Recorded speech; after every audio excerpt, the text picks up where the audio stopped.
Assalomu alaykum tomoshabinlar, efirda negativ dastur. Prezident Shavkat Mirziyoyev 1-iyun kuni madaniyat va san'at sohasi vakillari bilan uchrashuv o'tkazdi. Unda adabiyot, madaniyat va san'at namoyandalari, shoir va yozuvchilar, aktyor, dramaturg va rejissyorlar, qo'shiqchi, sozanda va kompozitorlar, rassom, haykaltarosh, hunarmandlar, san'atshunos olimlar ishtirok etishdi. Davlat rahbari so'zining boshida madaniyat va san'at xalq ma'naviyati, jamiyat tafakkuri va yoshlar tarbiyasida beqiyos o'rin tutishini ta'kidladi. Shuningdek, Prezident Shavkat Mirziyoyev madaniyat va san'at vakillari bilan ana shu uchrashuvda kino, teatr, musiqa va adabiyotni qo'llab-quvvatlash uchun misli ko'rilmagan imtiyozlar paketini e'lon qildi. Endi ijodkorlarning har oylik gonorarlari ko'payadi. Yosh iste'dodlarga 100 millionlab mukofotlar tayinlanadi. Kitoblar uchun davlat buyurtmalari jonlanadi. Teatrlarga subsidiyalar beriladi. Kino uchun qo'shimcha mablag'lar, o'zbek filmga milliy maqom, hatto milliy filmlarni xalqaro bozorlarga olib chiqish vazifasi ham qo'yildi. Savol esa boshqa.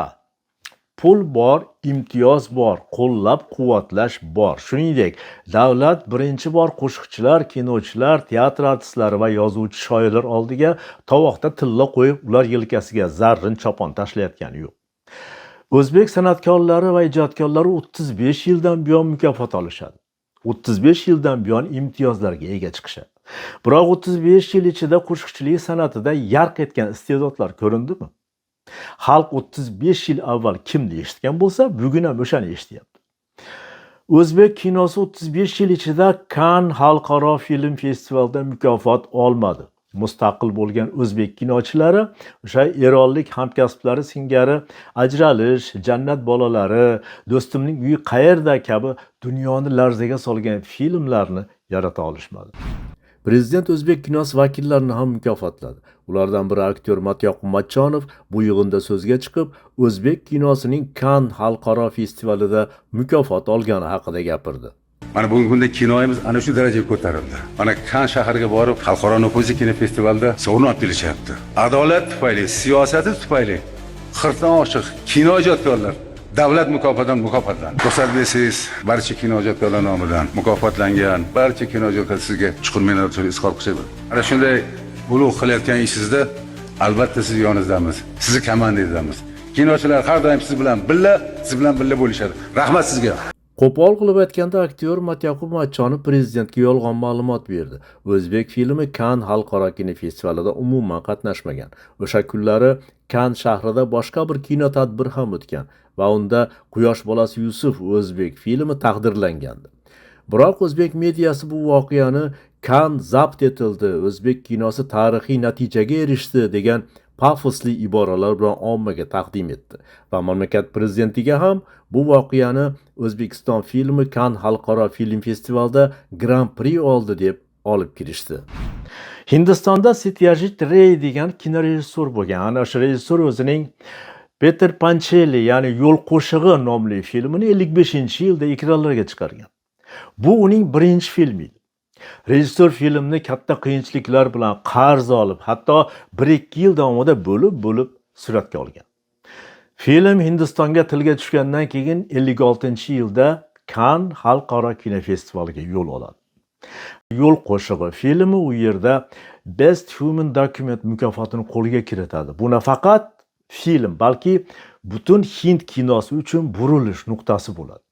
Eng muhimi, ko'plab kino tarixchilari Yo'l qo'shig'i filmini dunyo e'tiborini birinchi marta Hind art kinosiga qaratgan film deb hisoblaydi.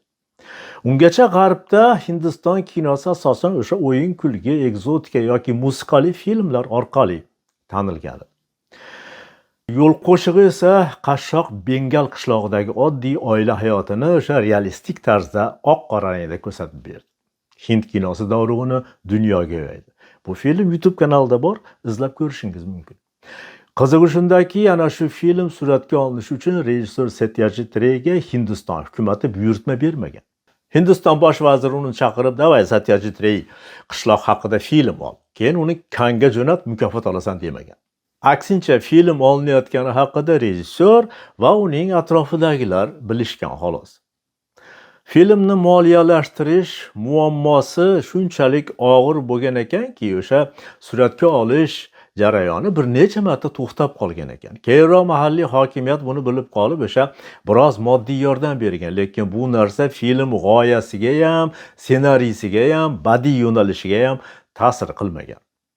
Yo'l qo'shig'i Pater Pancheli filmi davlat buyurtmasini bajarish uchun emas, muallifning ichki ehtiyoji tufayli yaratildi va dunyoni lol qoldirdi.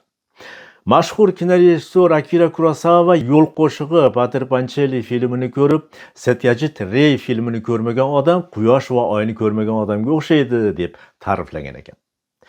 Satyajit Ray qishloq haqida o'z imkoniyati cho'ntagidagi pul hisobiga film yaratdi va natijada uning filmi Hindistonni dunyo kino xaritasiga olib chiqdi. Demak, muammo mablag'da emas, muammo kinochilarda ham emas.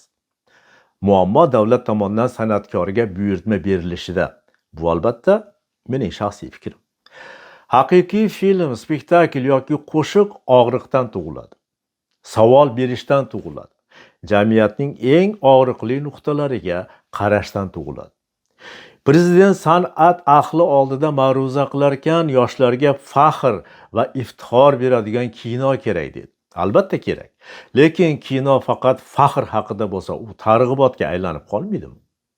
Balki yoshlarga nafaqat faxr, balki haqiqatni ham ko'rsatadigan kino kerakdir. Chunki dunyodagi eng nufuzli Cannes, Berlin va Venetsiya festivallari davlat haqidagi filmlarni emas, inson haqidagi filmlarni qidiradi. Kino uchun soliq imtiyozi kerak emas, soliqni hamma to'lash kerak. Kinochilarga imtiyoz emas, haqiqatni aytish erkinligi kerak. Prezident nutqida bir necha marta qanday qo'shiq bo'lish kerak, qanday kino bo'lish kerak, qanday g'oyani targ'ib qilish kerak degan mezonlar o'sha belgilab berildi. Prezident minbarda gapiryapti-yu, mening boshimda savollar aylanyapti. Agar davlat san'atkorga nima haqda kuylashni, rejissyorga nima haqda film olishni, yozuvchiga nima haqda kitob yozishni ayta boshlasa, bu ham o'sha san'at bo'lib qoladimi? Dunyodagi buyuk asarlar davlat buyurtmasi bilan emas, erkin ijod natijasida yaratilgan. O'sha Leonardo da Vinci o'zining mashhur Mona Lisa asarini o'sha paytdagi qirol Fransisk Ining ko'rsatmasi zakazi bilan chizmagan.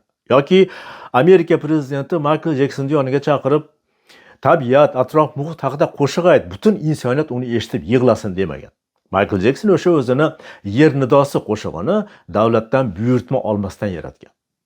Hindiston bosh vaziri Satyajit Rayga qishloq haqida film ol, Kanda mukofot olsin demagan.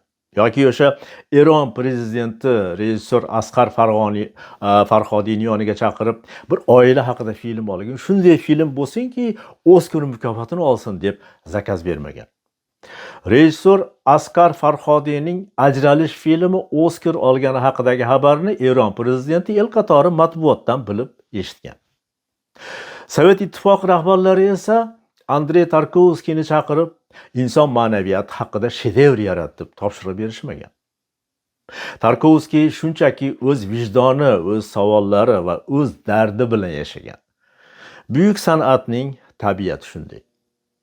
Shedevrlar farmon bilan yaratilmaydi. Qaror bilan paydo bo'lmaydi. Shedevrlar byudjetga ham bog'liq bo'lmaydi. Shedevr asarlar erkin fikrdan tug'iladi. Chunki san'atkorning vazifasi hokimiyat eshitishni istagan gapni emas, san'atkorning vazifasi jamiyat eshitishni istamagan haqiqatni aytishdir. Shuning uchun ham tarixda qolgan asarlarning aksariyati buyurtma emas, savol bo'lgan. Ular kimnidir maqtash uchun emas, insonni tushunish uchun yaratilgan. O'zbek kinosini bugungi inqirozini asl sababi ham menimcha mana shunda, ya'ni O'zbekistonda kinochilar meni asarim davlatga nima bera oladi degan savol bilan yashashadi. Dunyo esa insonga nima og'riq beryapti degan savol qo'yilgan filmlarni tan oladi. Cannes festivaliga Oskar yo'lagiga olib boradigan yo'l ham ana shu savoldan boshlanadi. Tarixda bu yo'lni ko'p davlatlar bosib o'tgan, sinab o'tgan. Sobiq SSRda ham kinochilarga mehnatni ulug'lash, partiyani maqtash, vatanparvarlikni targ'ib qilish vazifalari yuklangan. Natija nima bo'ldi? Minglab filmlar unutildi, ammo senzuraga qaramay yaratilgan haqiqiy asarlar bugungacha yashab kelyapti. Chunki san'atning vazifasi hokimiyatni tasdiqlash emas, haqiqatni ko'rsatishdir. O'zbek kinochilari ham O'zbekistondagi bugungi hayot haqida filmlar olishyaptimi? Bugun ekranda korrupsioner vazir yoki o'sha manfaatparast prezident maslahatchisi obrazi bormi? 7-8 yil suvsiz yerga suv chiqarib yaratgan bog'i hokimning buyrug'i bilan buldozerda haydab tashlangan holda o'sha yerda yıkılgan daraxtlarni quchoqlab yig'layotgan fermerni ko'rsata oladimi bugun o'zbek rejissyori? Yoki muvaffaqiyatli MCJlarni reyderlik yo'li bilan egallab olayotgan o'sha nazorat organlariga men prezident qarindoshi bo'laman deb chap berib kelayotgan firibgarlar haqida film ishlay oladimi bugungi o'zbek kinochilar? Adolatsiz sudya, poraxo'r prokuror, qonunlarni mensimaydigan hokim, prezident qo'lidan medal olayotgan korrupsioner bankirlarchi? Sanab o'tganlarim o'zbek xalqi har kuni ko'rayotgan, ishtirok etayotgan voqealarning qahramonlari. Faqat davlat ma'qullab bergan mavzular haqida ijod qilish bilan o'zbek san'ati mamlakat ichida qolaveradi.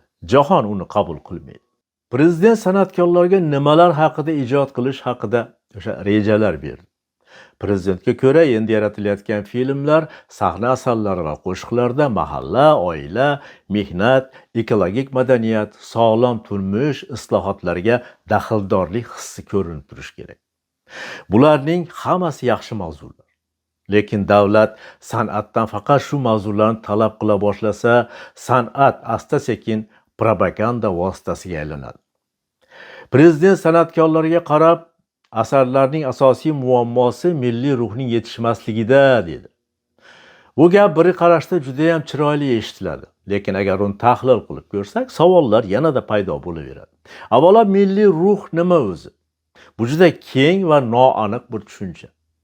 Milliy ruh degani do'ppi va cho'ponmi? Maqom musiqasimi?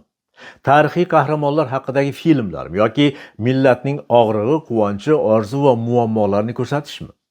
Chunki dunyo kinosiga qarasak, eng milliy asarlar ko'pincha eng mahalliy asarlar bo'lgan. Masalan, o'sha Hind rejissyori Satyajit Rayni olsak, uning o'sha mashhur Patr Panchali Yo'l qo'shig'i filmida na bayroq bor va na vatanparvarlik shiorlarini ko'rasiz. Filmda bir Bengal qishlog'idagi qashshoq oilani o'tayotgan kunlari ko'rsatiladi xolos. Lekin aynan shu film bilan dunyo Hindistonni tanidi. Nega? Chunki film haqiqiy edi. Yoki yana bir Eron rejissyori Asg'ar Farhodiyning Oskar mukofotini olgan Ajralish filmini olsak. Bu filmda Eron haqidagi birorta targ'ibot yo'q. Filmda oddiy oila bor. Ammo butun dunyo bu film Eronni tushunishga yordam berdi dedi. Yana bir Eron kinorejissyori Abbos Kiarostamining Do'stimning uyi qayerda degan filmi avval Eronni zabt etdi, keyin esa xalqaro kino olamida juda katta shov-shuv uyg'otdi. Bu Kiarostamining dunyo miqyosida tanilishiga yo'l ochgan birinchi film hisoblanadi. Filmning syujetida na urush bor, na prezident bor, na milliy shiorlar bor va na maxsus targ'ibot bor. Butun film davomida bir bola yanglishib qo'liga tushib qolgan daftarni egasiga qaytarish uchun qo'shni qishloqda yashaydigan do'stining uyini izlab yuradi xolos. Lekin aynan shu oddiy hikoya butun dunyo kino tanqidchilarini hayratga solgan. Film 1989-yilda Shveysariyadagi o'ta nufuzli Locarno film festivalida Bronza Leopard mukofotini olgan va bir nechta yana xalqaro mukofotlarga sazovor bo'lgan. Shuning uchun prezidentni asarlarda milliy ruh yetishmaydi degan fikri haqida o'ylar ekanman. Men doim ana shu Do'stimning uyi qayerda filmini eslayman. Chunki bu filmda milliy ruh shior sifatida yo'q, ammo film boshidan oxirigacha Eron ruhi bilan to'la. Nega? Chunki u haqiqiy Eron qishlog'ini ko'rsatadi, haqiqiy odamlarni ko'rsatadi, haqiqiy bolani ko'rsatadi. Kiarostami men Eron milliy ruhini namoyish qilaman deb film olmagan. U shunchaki haqiqiy hayotni ko'rsatgan qo'ygan. Natijada butun dunyo filmni ko'rib, mana bu Eron degan. Menimcha bu juda muhim farq. Milliy ruh ko'pincha uni maxsus yaratishga uringanda emas, haqiqatni ko'rsatganda paydo bo'ladi. Satyajit Rayning Yo'l qo'shig'i filmida ham, Kiarostamining Do'stimning uyi qayerda filmida ham aynan shu narsa bor. Shuning uchun o'zbek kinosining asosiy muammosi milliy ruh yetishmasligida emas menimcha. Fikrimcha, bugungi o'zbek kinosida shunchaki haqiqat, hayotga hamnafaslik va erkinlik yetishmaydi. Bugungi o'zbek kinosida qahramonlar sun'iy, konfliktlar sun'iy, asl hayot esa boshqacha. Ekran ichidagi hayot esa boshqa. Masalan, O'zbekistonda migratsiya bor, ipoteka muammosi bor, korrupsiya bor, adolatsiz sudlar bor, mahalla bosimi bor, ishsizlik bor, oilalar parchalanishi va maktablarda kriminal bor, to'dakashlik bor. O'z haqqini talab qilib chiqayotganlarni, ovoz chiqarganlarni jinnixonaga jo'natayotgan hokimlar bor. Hayotda bor bu mavzular o'zbek ekranlarida yo'q. Menimcha buyuk asarlar milliy ruhni izlab chiqmaydi. Ular haqiqatni izlaydi va haqiqat aks etgan joyda milliy ruh o'z-o'zidan paydo bo'ladi. Satyajit Ray Hind ruhini yaratishga urinmagan. U Hind hayotini ko'rsatgan. Kiarostami esa Eron ruhini izlamagan. U eronliklar qanday bo'lsa shunday ko'rsatgan. Tarkovskiy rus ruhini hech qachon targ'ib qilmagan. U inson ruhiyatini tadqiq qilgan. Natijada uning asarlari ham milliy, ham umum insoniy bo'lib qolgan. Shuning uchun men prezidentning fikrini qisman tushunaman. Haqiqatdan ham ba'zi filmlarda milliylik umuman yo'q. Lekin mening nazarimda muammoning ildizi boshqa yerda, ya'ni o'zbek kinosining asosiy muammosi milliy ruhning yetishmasligida emas. Asosiy muammo erkin va haqqoniy inson hikoyalarining yetishmasligida. Davlat yaxshi kino yaratishni xohlashi mumkin, lekin yaxshi kinoni farmon bilan yaratib bo'lmaydi. Prezident muhandisga ko'prik qanday qurilishini aytishi mumkin. Vazirga o'sha qandaydir zavod qanday ishlashini ko'rsatishi ham mumkin. Ammo mamlakat rahbari san'atkorga qanday qo'shiq kuylashni, rejissyorga qanday film olishni, shoirga qanday she'r yozishni o'rgatishga urinishi bu san'atni emas, ideologiyani yaratadi. San'at davlatga emas, haqiqatga xizmat qilish kerak. Davlatning madaniyat ustidan nazoratni kuchaytirishga urinishi esa ijodkorlarni erkin fikrlaydigan shaxsdan o'sha minnatdor ijrochiga aylantirish xavfini tug'diradi. Buyuk asarlar esa minnatdorlikdan emas, erkinlikdan tug'iladi deganida jahon tanigan rejissyorlardan biri. Agar kino faqat milliy g'ururni ko'rsatish kerak bo'lsa, unda korrupsiya haqidagi filmlar qayerda qoladi? Agar kino faqat yoshlarni tarbiyalashi kerak bo'lsa, unda jamiyatning og'riqli yaralari haqida kim gapiradi? Agar kino faqat davlat ma'qullagan g'oyalarni targ'ib qilish kerak bo'lsa, unda san'at bilan propagandani farqi nimada qoladi? Balki shuning uchun ham bugun o'zbek san'ati og'ir savollardan qochmoqda. Chunki og'ir savol bergan odam mukofotsiz qolishi mumkin. Lekin tarixga qaraylik. Bugun hech kim qaysi vazir Pikassoga yordam berganini eslamaydi. Hech kim qaysi hokim Satyajit Rayga mablag' ajratganini bilmaydi. Hech kim qaysi amaldor Asg'ar Farhodiyga ruxsat berganini so'ramaydi. Odamlar faqat asarni eslaydi, chunki san'atning umri hokimiyatning umridan uzoqroq. Hokimlar almashadi, qarorlar o'zgaradi, farmonlar esa arxivlarga ketadi. Lekin haqiqiy qo'shiq qoladi, haqiqiy kitob qoladi, haqiqiy film ekranlarda qoladi. Shuning uchun davlat yaxshi kino yaratishni emas, yaxshi kino paydo bo'lishi mumkin bo'lgan muhitni, sharoitni yaratish kerak. Menga bu yig'ilishda e'lon qilingan imtiyozlar va milliardlab so'mlik subsidiyalardan ham ko'ra boshqa bir narsa qiziqroq tuyuldi.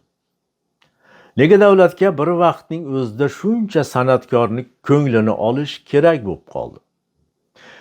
Chunki tarix shuni ko'rsatadiki, hokimiyat san'atni eng ko'p qo'llab-quvvatlaydigan davrlar ko'pincha mamlakat oldida muhim siyosiy qarorlar turgan paytlariga to'g'ri keladi. Masalan, o'sha yaqinda o'tgan referendumlar, konstitutsiyaviy o'zgarishlar, katta islohotlar yoki jamiyatdan ommaviy qo'llab-quvvatlash talab qilinadigan boshqa jarayonlar. Bunday paytlarda davlatga nafaqat amaldor, balki xalq ishonadigan yuzlar, ovozlar ham kerak bo'ladi. Chunki qo'shiqchining ovozi ba'zan o'sha vazirning nutqidan ko'ra xalqqa tezroq yetib boradi. Shuning uchun menda bir savol tug'iladi. Ertaga mamlakat yana bir muhim siyosiy bosqich oldida qolsa, bugun imtiyoz va mukofot olgan san'atkorlar xalqqa haqiqatni ayta olishadimi? Yoki ular hokimiyatga kerak bo'lgan qo'shiqni kuylaydi? Bu savolning javobini vaqt ko'rsatadi, lekin san'atning mustaqilligi ana shunday paytlarda sinovdan o'tadi.